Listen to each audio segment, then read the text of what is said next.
vous dire. Le coup de foudre est mortel.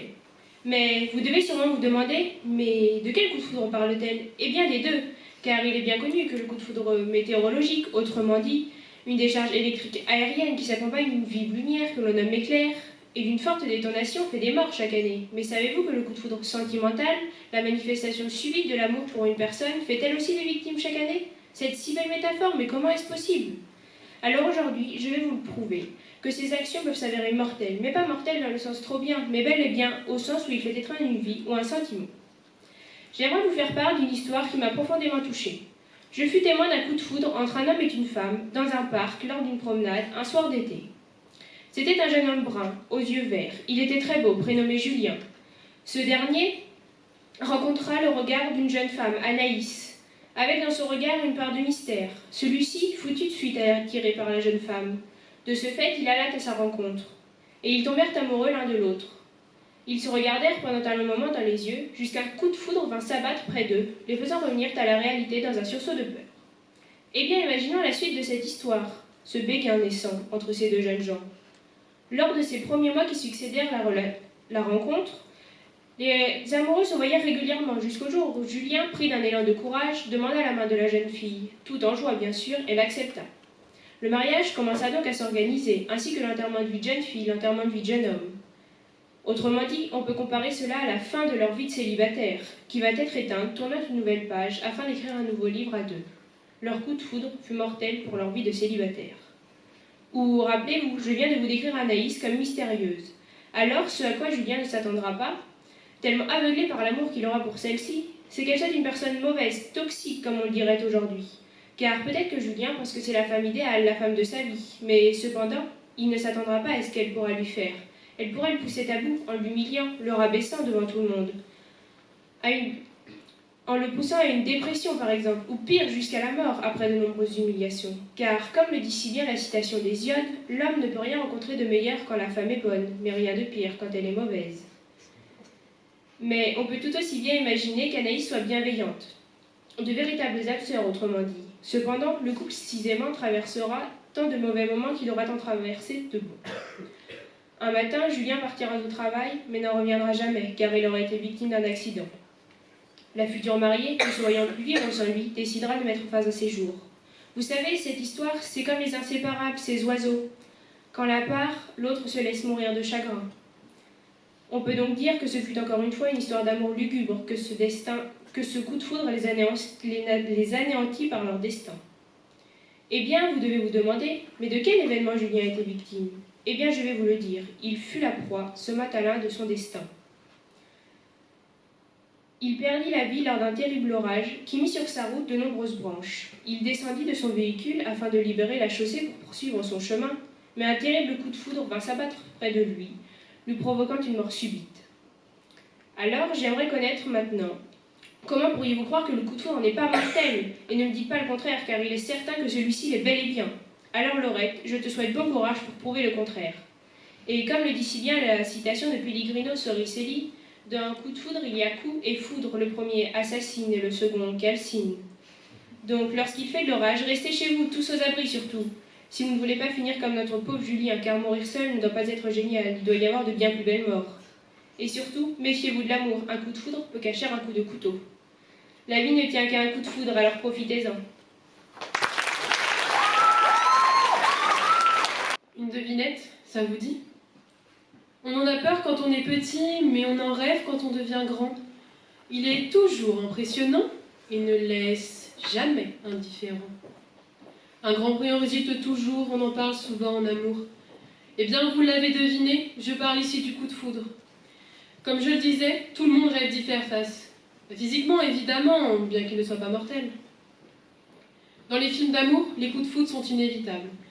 Deux inconnus se rencontrent, par hasard tombent amoureux. Ennuyant, n'est-ce pas? Mais il arrive parfois que dans certains films, le coup de foudre soit plus inattendu, plus original. Imaginez, un grand bateau zoome sur l'arrière. Observez. Une héroïne, sur les barrières de sécurité, prête à mettre fin à ses jours. Soudain, un beau jeune homme arrive. Ils se regardent, elle tombe amoureuse et décide de revenir sur le pont. Cela ne vous a pas échappé, il s'agit d'une scène de Titanic. Rose, en tombant amoureuse de Jack, ne souhaite plus se suicider. Le coup de foudre la sauver. Vous allez me dire, oui, mais c'est un film. Je sais, je reviens à la vraie vie. Je souhaiterais vous raconter l'histoire d'une jeune fille. Vous pouvez tous la connaître. Elle pourrait être votre sœur, votre amie, votre nièce, voire même votre propre enfant. Depuis sa plus tendre enfance, elle a vécu dans la souffrance. Pour elle, le jour ne se lève jamais, la nuit persiste. Même quand le soleil est au zénith, dans sa tête, il fait nuit. Elle n'attend qu'une chose, que la lumière se lève, que le jour revienne et que tout s'éclaire. Elle ne sait pas comment faire, la nuit perdure et la pluie s'invite.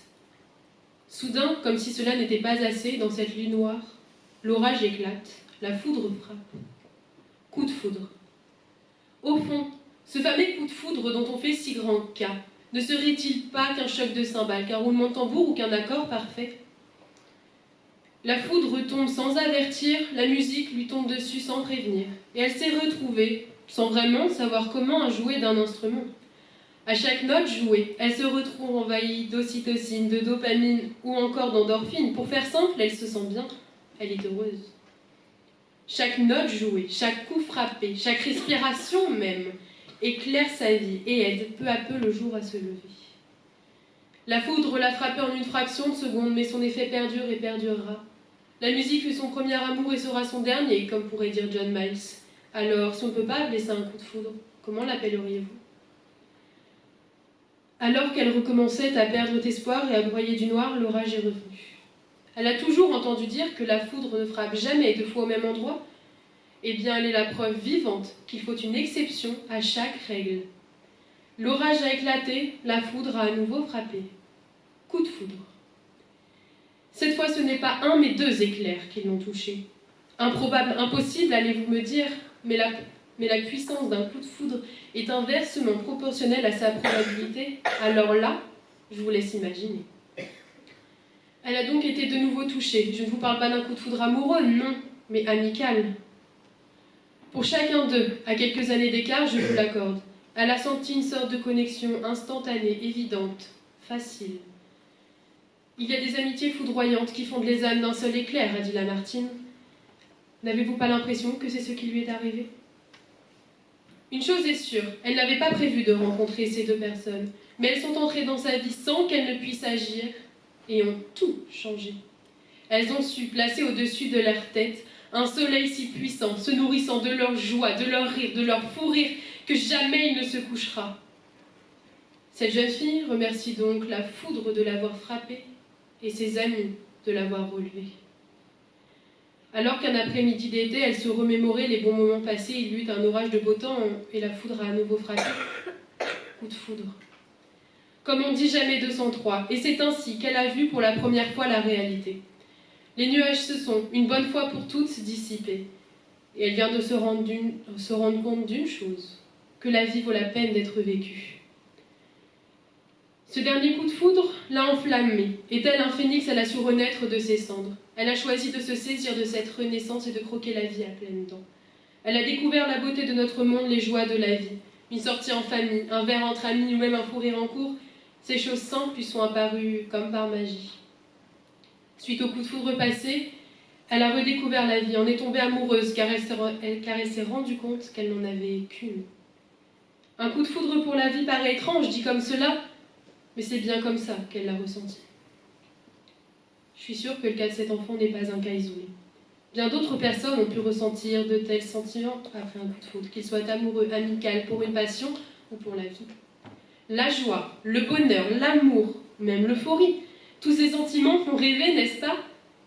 Alors, comment peut-on les associer à la mort? Comment peut-on dire qu'ils sont mortels alors qu'ils égadent, rassemblent des peuples, font taire la haine ou même sauvent des vies? Coup de main, coup de chance ou coup de théâtre? Appelez ça comme vous voulez, mais pour elle ce sont des coups de foudre. La foudre l'a frappée comme elle frappe sur un tambour, comme ses amis la charrient et comme elle embrasse la vie. Un coup de foudre ne dure qu'un instant, mais son effet perdure, même au-delà de la vie qu'il a pu sauver. Il est en ce sens immortel. Je vous demande donc d'entendre ce discours comme le témoignage d'une histoire parsemée de coups de foudre, ou plus précisément, de mon histoire.